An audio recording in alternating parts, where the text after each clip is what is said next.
те видя. Реакцията ми беше, че си се много подмладил. Браво! Браво! Жена. Така, това е здраве. Здраве на първо място за всички нас. Мисля, че вие сте го осъзнали, защото сме тук. Така че напред и нагоре. Колкото повече, толкова повече. Много ти благодаря, Галка. Сега да видим кой още е тук в тази група. Това е Милица. Какво направи Милица? 4,4 кг, 8,6% мазнини и 52 см в обиколки.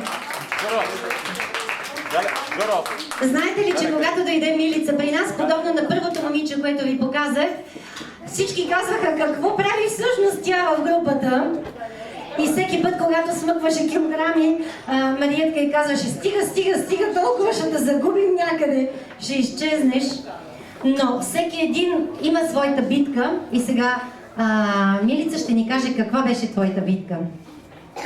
Моята битка беше с самата мен, за това не само да изглеждам добре, но и да съм здрава, и това се личи най-вече отвън.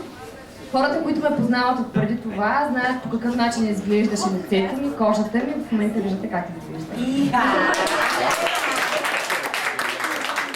А също така го направих, защото искам да съм здрава, като един млад човек, на който е на 25 години, и мисля за бъдещето си, възнамерявам да създам семейство и поколение след себе си. Знам, че както аз съм здрава, както да здрави моите деца. Браво! Чудесно!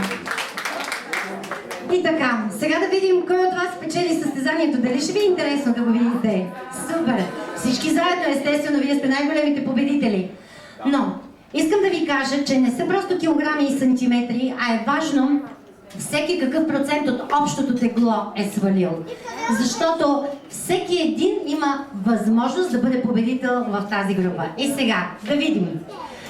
Искам да ви кажа, че вие ще получите дипломи за това, че сте завършили курс за здравословно хранене. И така, на трето място е Мариета с нейните 7,1 кг, 4,8% мазнини и 68,5 см. Заповядай, Мариета. Прекрасна диплома имаш.